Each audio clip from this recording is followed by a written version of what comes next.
नमस्कार, आप देख रहे हैं पंजाब केसरी। मैं आपके साथ हूं ज्योति शर्मा। दिल्ली की हवा लगातार जहरीली बनी हुई है। प्रदूषण की वजह से राजधानी में सांस लेना दुर्लभ हो रहा है। तमाम कोशिशों के बावजूद भी राजधानी में हवा की गुणवत्ता लगातार गंभीर श्रेणी में बनी हुई है। ये जानकारी केंद्रीय प्रदूषण नियंत्रण बोर्ड की तरफ से दी गई है। आज सुबह 7 बजे केंद्रीय सचिवालय स्टेशन और तीन मूर्ति के पास धुंध की मोटी परत छाई हुई थी और कुछ भी साफ साफ दिखाई नहीं दे रहा है। ये हाल इन दिनों पूरे दिल्ली की है। वहीं सुबह 6:30 बजे कर्तव्य पथ का हाल भी कुछ ऐसा ही था।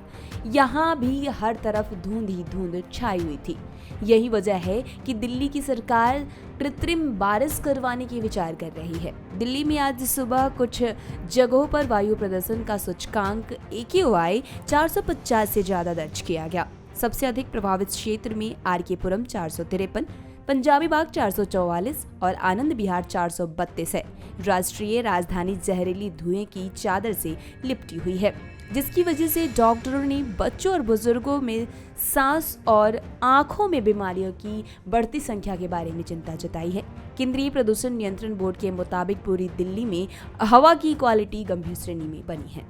राजधानी में बढ़ते प्रदूषण संकट से निपटने के लिए सुप्रीम कोर्ट ने प्रस्ताव दिया है कि दिल्ली सरकार अन्य राज्यों में पंजीकृत ऐप आधारित टैक्सियों को राष्ट्रीय राजधानी के भीतर चलाने पर प्रतिबंध लगाने पर विचार करे। दिल्ली के परिवहन मंत्री गोपाल राय ने इस सुझाव पर प्रतिक्रिया देते हुए कहा और उन्होंने कहा है कि अदालत की सिफारिश को लागू करने का काम अपने विभाग को सौंप दिया है। DPCC की विश्लेषण के अनुसार राजधानी में 1 नवंबर से 15 नवंबर तक प्रदूषण चरम पर होता है, जब पंजाब और हरियाणा में पराली जलाने की घटनाएं की संख्या बढ़ जाती है। तापमान में धीरे धीरे गिरावट, हवा की गति कम होना और पंजाब एवं हरियाणा में पराली जलाने के मामले में वृद्धि के कारण पिछले 2 हफ्ते में दिल्ली NCR की हवा की गुणवत्ता में गिरावट आई है। दुनिया की राजधानी शहरों में दिल्ली की वायु गुणवत्ता सबसे खराब है। अगस्त में शिकागो विश्वविद्यालय के ऊर्जा नीति संस्थापक EPI दुनिया के राजधानी शहरों में दिल्ली की वायु गुणवत्ता सबसे खराब है। अगस्त में शिकागो विश्वविद्यालय में ऊर्जा नीति संस्थान EPI की एक रिपोर्ट में कहा गया कि वायु प्रदूषण दिल्ली में जीवन लगभग 12 साल कम हो रहा है।